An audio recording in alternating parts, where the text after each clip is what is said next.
আমাদের খুলনা, ঢাকা, বান্দরবন, থানচি হয়ে কক্সবাজার ট্যুরের দ্বিতীয় পর্বে স্বাগতম। আজ দ্বিতীয় পর্বে দেখব এবং এক্সপ্লোর করব আমার এক বম বন্ধুর বিয়ে, এবং বিয়ে যে জায়গায় হবে সেটা আসলে জনসাধারণের জন্য নিষিদ্ধ রোয়াংছড়ি অঞ্চল। যেহেতু আপনি এ জায়গায় যেতে পারবেন না এবং বম জনগোষ্ঠীর কালচার ট্র্যাডিশন অদ্ভুত রকম সুন্দর, সেটাই আমি এই ভিডিওতে দেখাবো। যারা খুলনা থেকে বান্দরবন আসা পর্যন্ত আমার ব্লগের প্রথম পার্ট দেখতে পারেননি, অবশ্যই কমেন্টে দেওয়া লিঙ্ক থেকে দেখে নেবেন।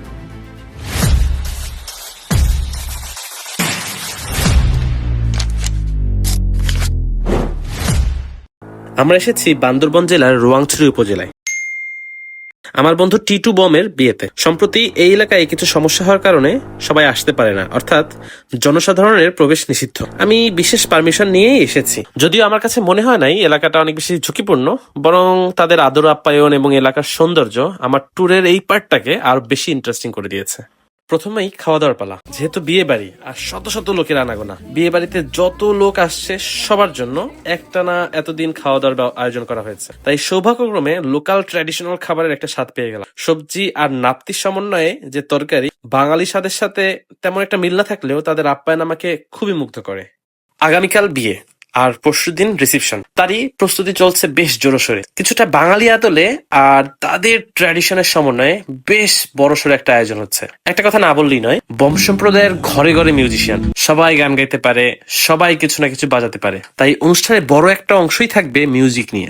তারই প্র্যাকটিস হলো সারা রাত।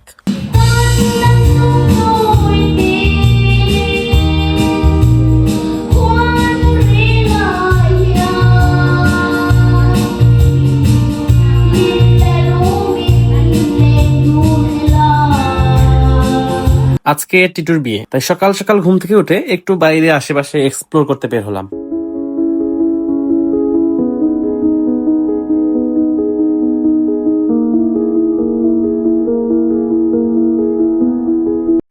বিয়ে শুরু হবে সকাল 10টায়। আমার বন্ধু টিটু দেখি রেডি। পাশের এলাকা থেকে কনেপক্ষ চলে এলো নির্দিষ্ট সেন্টারে। এখানে ট্র্যাডিশনাল এবং ধর্মীয় আবহে বিয়ের কাজ এগিয়ে চললো। আমার এমন একটা সৌভাগ্য হলো যা অবিস্মরণীয় হয়ে থাকবে চিরকাল মানসপটে।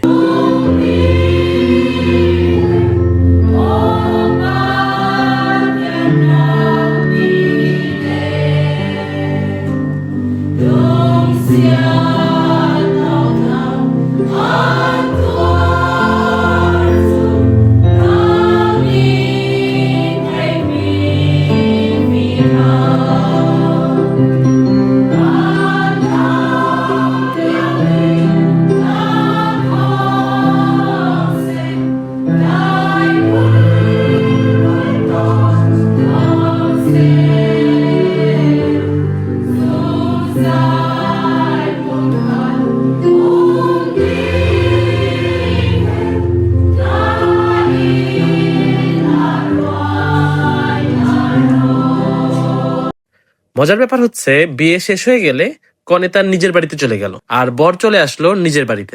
আগামী দিন বিশাল বড় প্রোগ্রাম, সেদিনই হবে কন্যা হস্তান্তর, আর আজ আপাতত চলবে রিসেপশনের প্রস্তুতি।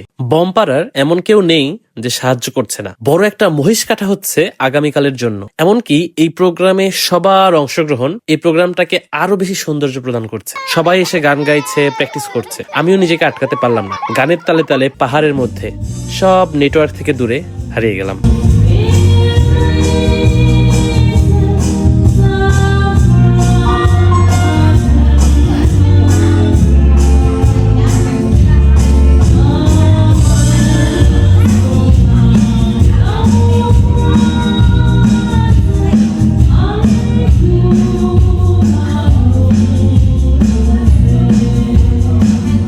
আজ ট্যুরের তৃতীয় দিন। আমাদের জন্য এমন একটা রুমের ব্যবস্থা করা হলো এ যেন নিজেই একটা টুরিস্ট স্পট।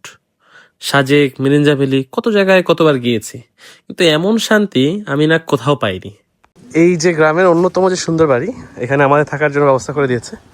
এটা সুন্দর। আমি যদি একটা জিনিস দেখাই, যখন সকালে ঘুম থেকে উঠছিলাম, উঠে যখন এইরকম ব্যালকনিতে আমাদের একটা চা দেওয়ার জায়গা ছিল এবং আমরা এখানে চা খেলাম। It was kind of heaven. Just look at this.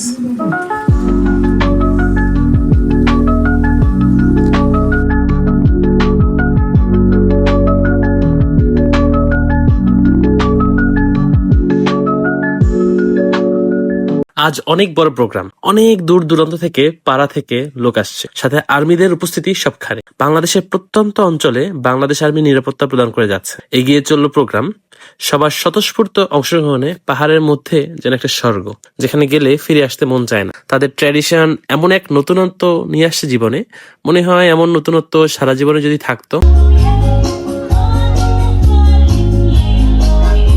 এখানে যারাই আসছে তারাই সাথে বিভিন্ন রকমের মিষ্টি, রসমালাই, বিভিন্ন জিনিস নিয়ে আসছে। আর এগুলো যে শুধু বর কনে বা তার পরিবারের জন্য বা তাদেরকে খাইয়ে দিচ্ছে এমন নয়, বরং সামনে থাকা যত শত শত লোক আছে সবাইকে মিষ্টিমুখ করিয়ে দিচ্ছে নিজ হাতে। এর জন্য এক অন্যরকম সম্প্রীতির উদাহরণ। বিকালে এক ফাঁকে বাইকের ছোটখাটো কাজ করে নিলাম। আগামীকাল যাচ্ছি থানচি, বাংলাদেশের সবচেয়ে পূর্বের উপজেলা আর আমার সবচেয়ে প্রিয় জায়গা, তাই প্রস্তুতিও সেভাবেই নিতে হবে। আর এই ট্যুরের তৃতীয় পার্টে দেখাবো R15 নিয়ে কিভাবে থানচি, তমাতঙ্গি, ডিম্পার হয়ে কক্সবাজার যাওয়া যায়, সেটারই ব্লগ। সন্ধ্যায় শুরু হলো রিসিপশন প্রোগ্রামের দ্বিতীয় পার্ট। বর করে নিজের কণ্ঠে গান পরিবেশনের মাধ্যমে শুরু করলো সাংস্কৃতিক সন্ধ্যা।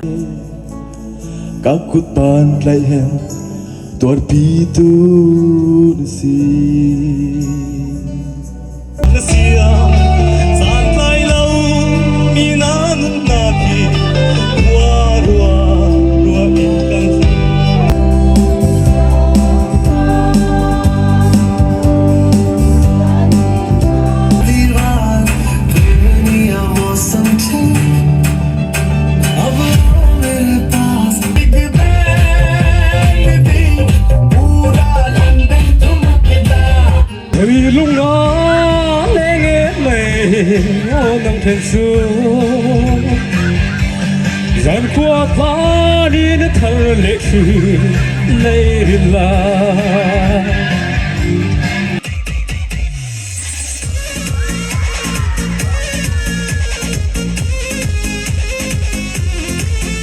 বম ভাষায় একের পর এক গান হওয়ার পর রাতে যখন বাংলা গান শুনলাম, মনে হচ্ছিল মাতৃভাষা আসলে এক অনন্য জায়গা নিয়ে আছে হৃদয়ে। সবাই গলা মিলিয়ে গান গাইতে গাইতে আমার জীবনের অন্যতম একটা দিন কাটালাম।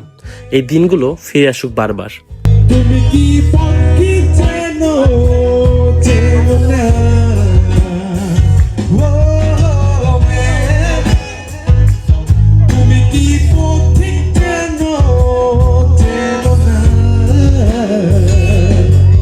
তবে বুঝবে কেমন করে আমাকে তোমায় আমি পাইতে পারি বাজি তোমায় আমি পাইতে পারি বাজি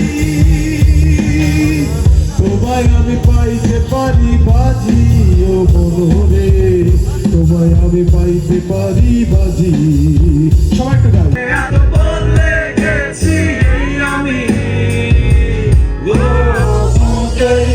সব কষ্ট হাতে সরিয়ে থেকে আসো প্রিয় বন্ধু ফিরে